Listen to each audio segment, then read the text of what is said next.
Hello guys, तर स्वागत आहे तुमचं आपल्या या यूट्यूब चॅनलवरती. मित्रांनो, चॅनलवर नवीन असाल तर चॅनलला सबस्क्राईब नक्की करा आणि अशाच नवनवीन अपडेट्स आपल्या चॅनलवरती पाहत राहा. चला तर मग व्हिडिओकडे वळूयात. तर आता आबासाहेब जे आहे ते मालतीला म्हणत असतात की मालती, तुम्हीही इंद्राचं औक्षण करा. पण त्यावेळी मालती साफ नकार देते, बोलते की नाही, मी नाही करणार त्याचं औक्षण, कारण तो असं कुठल्याही मोठ्या कामाला चाललेला नाही आहे. तो एक साधा कामगार म्हणून चालला आहे आणि माझं मन अजिबात नाही आहे, मी त्याचं औक्षण करणार नाही. तर त्यावेळी आबासाहेब जे आहेत ते बोलतात की ठीक आहे, हरकत नाही, मी करतो माझ्या मुलाचं औक्षण, असं म्हणत आता ते राणीच्या हातातनं ताट घेतात आणि इंद्राचं औक्षण करायला सुरुवात करतात. त्यावेळी आता जेव्हा आबासाहेब औक्षण करतात त्यावेळी राणीला, वस्तीतल्या माणसांना आणि इंद्रालाही खूप छान वाटतं. त्यानंतर औक्षण झाल्यानंतर इंद्रा त्यांचा आशीर्वाद घेतो आणि त्यावेळी आबासाहेब म्हणतात की Indra, I am proud of you. खरंच आज मला तुझ्यावरती खूप गर्व आहे. तर आता इंद्रा आणि आबा एकमेकांना मिठी मारतात. इकडे मालती हे सगळं पाहत असते, पण मालतीला राग येत असतो. मालतीला अजिबात आवडत नाही आहे की इंद्रा कामगार म्हणून त्या फॅक्टरीमध्ये जावंच. तर त्यावेळी आता इंद्रा मालतीकडे गेला आहे आणि त्यानंतर इथे तिला आशीर्वाद घेण्यासाठी तिच्याकडे गेलेला असतो, पण मालती मात्र त्याला आशीर्वाद देखील देत नाही. आणि त्यानंतर इकडे थोड्याच वेळाने मालती सगळ्यांसमोर येते आणि बोलते की हे पहा, तुम्ही सगळ्यांनी एक गोष्ट लक्षात ठेवा, माझा इंद्रा तुमच्यापैकी एक नाही आहे. तो नेहमी मालक असेल आणि मालकच राहील. तो कधीही कामगार होणार नाही आणि तुमची आणि त्यांची लायकी नाही आहे. तर त्यानंतर आता इथे मालती हे सगळं बोलत असताना आबांना वाईट वाटतं आणि इंद्रालाही वाईट वाटतच असतं. मालतीला इथे आबा थांबवतात, पण मालती बोलते की माझ्या बोलण्या अगोदर मला कोणी टोकलेलं मला आवडत नाही, माझं बोलणं अजून पूर्ण झालेलं नाही आहे. तर आता इथे मालती जी आहे ती बोलते की हे पहा, फक्त तुमच्या भरोशावर मी माझ्या इंद्राला त्या फॅक्टरीमध्ये कामासाठी जाऊ देते, पण माझ्या इंद्राला जर काही झालं तर मी याची जबाबदारी तुम्हा सगळ्यावर असेल. तर त्यानंतर आता इथे सगळ्यांना प्रश्न पडतो की आता काय करावं. मालती मॅडम तर सरळ सरळ आपल्यावरती इंद्रा सरांची जबाबदारी देत आहे. तर त्यावेळी गोटा पुढे येतो आणि बोलतो की हो मॅडम, तुम्ही इंद्रजीत सरांची काळजीच करू नका, त्याची जबाबदारी आमची असणार आहे, आम्ही त्यांच्याकडे पूर्णपणे लक्ष देऊ, तुम्ही त्यांची काळजीच करू नका. तर आता इथे सगळेजण बोलतात की हो, आम्ही त्यांची जबाबदारी घ्यायला तयार आहोत. तर आता इंद्रा बोलतो की चला, आता उशीर करण्यात काहीच अर्थ नाही. तुम्हाला माहिती आहे, मला वेळेवर कामाला यायला आणि कामाला जायलाही आवडेल, त्यामुळे चला, तुम्हीही चला माझ्याबरोबर. तर त्यावेळी इंद्रा जो आहे तो सगळ्यांच्या समोर चाललेला असतो. इकडे राणीलाही खूप छान वाटत असतं की इंद्रजी सर फायनली आता फॅक्टरीमध्ये कामाला चालले आहेत.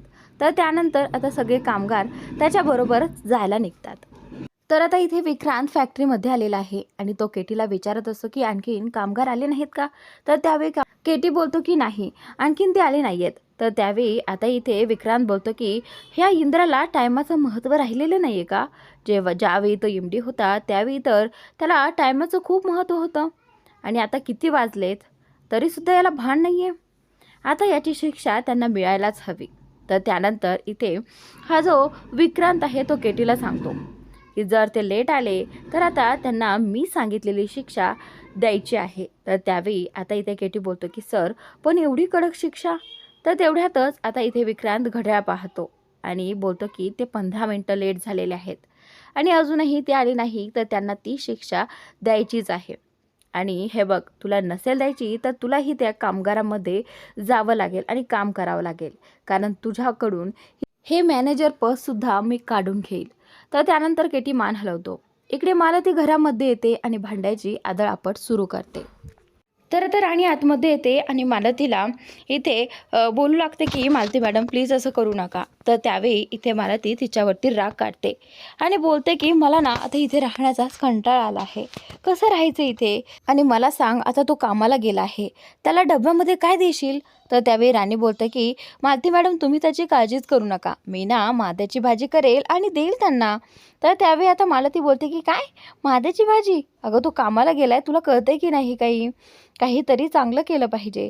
तर त्यानंतर आता राणी बोलते की पण मालती मॅडम आता जर करायला काहीच नाही आहे आणि काय करणार, तुम्ही काळजी करू नका, महाद्याची भाजी त्यांना खूप आवडते. आणि तसंही आम्हा वस्तीमधल्या सगळ्या जणांना जर भाजीला काही नसेल तर आम्ही महाद्याचीच भाजी करायचो. तर त्यावेळी मालती बोलते की तुझ्या वस्तीतल्या माणसांचं मला काहीही सांगू नको, पण माझ्या इंद्राला असं काहीही खाऊ घालू नकोस. तर त्यानंतर आता राणी बोलते की तुम्ही काळजी करू नका, मी बघते काय करायचं आणि काय नाही ते.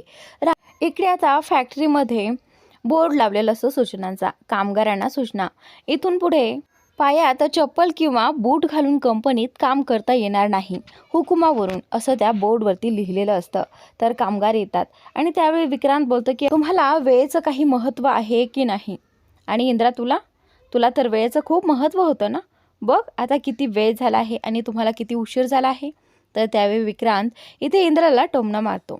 तर त्यानंतर आता विक्रांत बोलतो की आता तुम्हाला उशीर झाला आहे, त्यामुळे तुम्हाला इथे शिक्षा तर होणारच. तर आता जो कोणी उशिरा येईल त्याला शिक्षा होणार.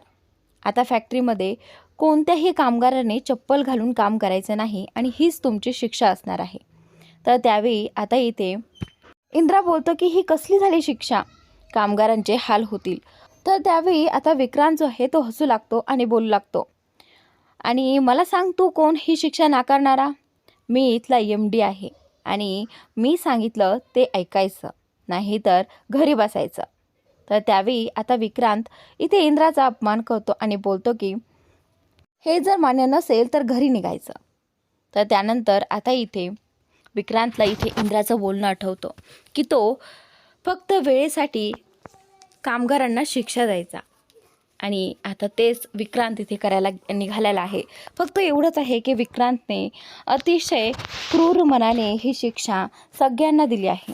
तर त्यानंतर आता कामगार सगळं बोलणं विक्रांतचं ऐकत असतात आणि इथे ते म्हणतात की ठीक आहे, आम्हाला मान्य आहे, चालेल, आम्ही हा रूल फॉलो करू. असं म्हणत आता सगळेजण जे कामगार आहेत ते आता चप्पल काढू लागतात. तर त्यावेळी आता इथे विक्रांत बोलतो की अरे वा इंद्रा, खरंच तुझं ऐकतात हा सगळ्यांचा लीडर झालास तू. तर त्यानंतर आता विक्रांतला राग येतो, कारण सगळेजण इंद्रासाठी हे सगळं करत असतात. ते पाहूनच त्याचा संताप होत असतो. आता सगळेजण एक एक करून सगळे तिथे चप्पल्स काढतात आणि आतमध्ये जातात फॅक्टरीमध्ये. तर आता इथे फक्त इंद्रा राहतो. इंद्रा राहिल्यानंतर आता हा जो विक्रांत आहे तो लगेचच इंद्राच्या जवळ येतो आणि त्यानंतर तो बोलू लागतो की तू या सगळ्यांचा लीडर आहेस ना, तर या सगळ्याची शिक्षा तुलाही होणार आहे, कारण मला नको आहे की तू या सगळ्याचा लीडर व्हावास. तर आता इथे तो इंद्राच्या गळ्यात हात टाकतो आणि बोलू लागतो, आता तूही एक कामगार आहेस आणि तुलाही त्यांच्याबरोबर असंच काम करावं लागणार. तर इंद्राला समजून लागतं की याला काय म्हणायचं आहे. तर विक्रांतला हेच म्हणायचं असतं की तूही चप्पल काढून काम करायचं. तर त्यानंतर इंद्रा जो आहे तोही लगेचच तिथे चप्पल काढतो आणि इथे कामगारांच्या मागे जायला लागतो. तेवढ्यात विक्रांत म्हणतो की माझ्यासोबत ये. इकडे आता मालती जी आहे ती राणीसोबत बोलत असते, खरं तर बोलत नसते, तिच्यावरती रागवत असते. तर त्यावेळी राणी मालती मॅडमला म्हणत असते की मॅडम, आता आपल्याकडे दुसरा कुठला पर्याय नाही आणि भाजीसाठीही काही नाही. तर तेवढ्यातच तिची आई तिथे येते आणि बोलते की राणी, हे बघ, मी ताजी ताजी वांगी आणली आहे. तर त्यावेळी राणी खुश होते. राणीला वाटतं की आता इंद्रजी सरांना मी वांग्याची भाजी देईल. तर आता इथे राणीची आई देखील खुश होते की तिने वांगे आणले आहेत. तर त्यावेळी ती बोलते की राणी, तू ना जावई बापूंना ही वांग्याची भाजी करून दे. तेवढ्यात इथे मालती बोलते की काय हो, तुम्हाला कोणी सांगितलं होतं हे वांगे घेऊन यायला इथे, आणि तेही माझ्या दारावर? कोणी सांगितले होते तुम्हाला आमच्यावरती उपकार करायला?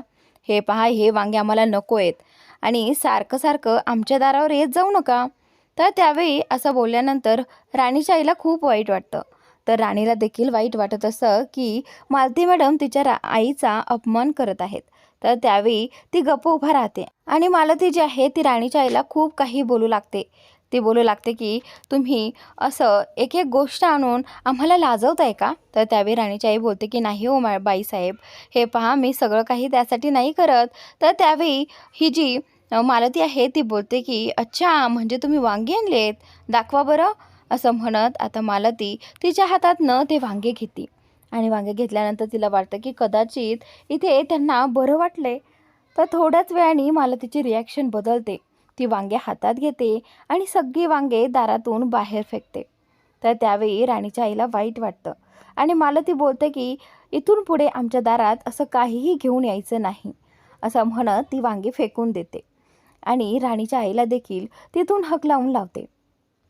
तर त्यावेळी राणीची आई देखील तिथून जाते आणि इकडे राणीला वाईट वाटतं. तरीसुद्धा आता ही जी मालती आहे ती चिडलेली असते. तरीसुद्धा राणी तिचा राग कमी करण्याचा प्रयत्न करते. पण नाही, हे मालतीला काय शांत व्हायचंच नसतं. मालती बोलते की मला माहीत नाही, पण इंद्राला डब्याला चांगलीच भाजी द्यायची. तर आता राणी बोलते की तुम्ही काळजी करू नका, मी पाहते काय द्यायचं आणि काय नाही ते. असं म्हणत आता मालती देखील तिथून निघून गेलेली आहे. तर आता इकडे फॅक्टरीमध्ये हा विक्रांत जो आहे तो इंद्राला ऑफिसमध्ये घेऊन आलेला आहे. खरं तर तो आतमध्ये येतो, तो चेअरवरती बसतो आणि बोलतो की तुला माहिती आहे ना ही खुर्ची कोणाची आहे? ही खुर्ची आहे MDची. याच्या आधी तू इथे बसायचास आणि आता मी बसणार इथे. असं म्हणत आता विक्रांत जो आहे तो तिथे त्या चेअरवरती बसतो आणि त्यावेळी त्याच्या लक्षात येतं की आता इथे इंद्राचा अपमान केला पाहिजे. तर इंद्रा त्याच्यासमोर उभा असतो. त्यावेळी तो बोलतो की आता बाहेर निघायचं आणि विचारून आतमध्ये यायचं. एवढंही कळत नाही? मॅनर्स नाही आहे का विचारून येण्यासाठी? तर आता विक्रांत इथे त्याच्यावरती ओरडतो. तर त्यावेळी इंद्रा जो आहे तो लगेचच बाहेर जातो आणि आता बाहेर जाऊन इंद्रा जो आहे तो विचारू लागतो, मे आय कम इन? इंद्रा एकदा विचारतो. त्यावेळी विक्रांत असं करतो की जसं की त्याला ऐकायलाच आलं नाही. तर त्यावेळी तो इकडे तिकडे पाहतो आणि बोलतो की काय? तर आता इंद्रा पुन्हा म्हणतो, मे आय कम इन? इंद्रा मोठ्याने बोलतो. त्यावेळी विक्रांत जो आहे तो बोलतो की एवढंच असतं का, मे आय कम इन? त्याच्यापुढे काहीच नसतं का? तर त्यावेळी आता इथे इंद्रा जो आहे तो बोलतो की मे आय कम इन सर? तर त्यावेळी विक्रांत ठीक आहे बोलतो आणि बोलतो की ये आत, पण इथून पुढे असं बोलायचं, may I come in MD Vikrant sir? तर आता त्याने इंद्राला आतमध्ये घेतलेलं आहे आणि त्याला हेही सांगितलं आहे की इथून पुढे त्याला कसं नॉक करून यायचं आणि विचारून यायचं ते देखील सांगितलं आहे. तर त्यावेळी आता इथे तो सांगू लागतो, मला ना खरं तर मी तुला इथे कशासाठी बोलवलं आहे? इथून मागे तू जसा माझा अपमान केलास तसा मी वेळोवेळी तुझा अपमान करणार आहे. तर आता इथे हा जो विक्रांत आहे तो इंद्राशी बोलत असतो आणि त्यानंतर तो हे देखील बोलतो की तू या कामगारांचा लीडर नाहीस, लीडर होऊ शकणार नाहीस आणि जर तुला लीडर व्हायचं असेल तर तुला कामगारांचे हाल पाहावे लागतील. रोज एकेकाचा हात तुटेल, रोज एकेकाचा पाय तुटेल आणि तू जर लीडर झालास तर त्यांचा लीडर तू कधीच व्हायचं नाहीस. आणि तुला जर पाहिजे असेल तू लीडर व्हावास तर असं होतच राहील, कारण आपल्या कंपनीमध्ये तर अपघात होतच राहतात ना, तुला माहितीच आहे. तर आता इंद्रा बोलतो की हे बघ, तू त्यांच्या जीवाशी खेळू नको, मला नाही व्हायचं आहे त्यांचा लीडर आणि मला नको आहे हे सगळं, पण तू असं करू नकोस. तर त्यावेळी आता इथे विक्रांत बोलतो की हे सगळं तू त्यांना सांगायचं की तू लीडर नाही आहेस. तर त्यावेळी आता इंद्रा बोलतो की हो, मी ते सगळं सांगायला तयार आहे, पण तू त्यांच्या जीवाशी खेळू नको. तर त्यानंतर आता इथे विक्रांत बोलतो की जा खिडकीतून जाऊन बघ तुझ्यामुळे त्यांचे काय हाल चालले ते. तर त्यावेळी सगळेजण अनवाणी पायाने काम करत असतात आणि तेही अगदी उन्हात. तर इंद्राला हेही पाहवत नाही, त्याला वाईट वाटतं. आतापर्यंत त्याच्यासाठी सगळ्या याच्यात उभे राहिलेत ते आणि त्याच्यामुळे यांना असं हे सगळं भोगावं लागते. तर त्यावेळी इंद्रा बोलतो की हे बघ विक्रांत, मी सगळं करायला तयार आहे, पण तू कामगारांचे हाल करू नकोस. मी लीडर होणार नाही आणि मी सगळ्यांना जाऊन सांगतो. तर त्यावेळी विक्रांत हसतो आणि बोलतो की आत्ता शोभतोय तुझ्या आबांचा मुलगा, तेही कामगारांसाठी असेच झगडतात आणि तूही तेच करतोयस. खरंच तू त्यांचा मुलगा शोभतोयस अगदी. तर त्यानंतर आता इथे हा विक्रांत आहे तो बोलतो की पावलोपावली तुझा अपमान होणार इंद्रा, तुला जर इथे राहायचं असेल तर. तर त्यावेळी इंद्रा फक्त ऐकून घेतो, त्याला काही एक शब्द बोलत नाही आणि विक्रांतला हे सगळं बोलताना मज्जा येत असते, तो हसत असतो. तर आता पुढील भागात इंद्रा देखील कामगारांसारखंच तिथे उन्हामध्ये अनवाणी पायाने ते बॉक्स वगैरे उचलून काम करत असतो आणि आता त्याला हे सगळं सहन होत नाही. बॉक्स उचलता त्याचा तोल जातो आणि तो पडू लागतो. तेवढ्यातच त्याला सावरायला इथे राणी येते आणि राणी बॉक्स पकडते आणि त्याला सावरते. तर त्यानंतर आता इथे थोड्याच वेळाने विक्रांत येतो. विक्रांतला दिसतं की ही राणी फॅक्टरीमध्ये आलेली आहे. तो बोलतो की ही मुलगी इथे काय करते, ही मुलगी मला 2 मिनिटसुद्धा इथे नको आहे. तर लगेचच गजा येतो आणि राणीला हकलवण्याचा प्रयत्न करतो. तर त्यावेळी तो पुढे येतो आणि राणीला हात लावणारच असतो. तेवढ्यात इंद्रा पुढे येतो आणि गजाला अडवतो. तर गजा घाबरतो आणि पाठीमागे जातो. विक्रांत हे सगळं पाहतच राहतो. तर आजचा भाग इथेच संपतोय. पुढील भाग नक्की पहा आणि आपले या यूट्यूब चॅनलला सबस्क्राईब नक्की करा. Thanks for watching.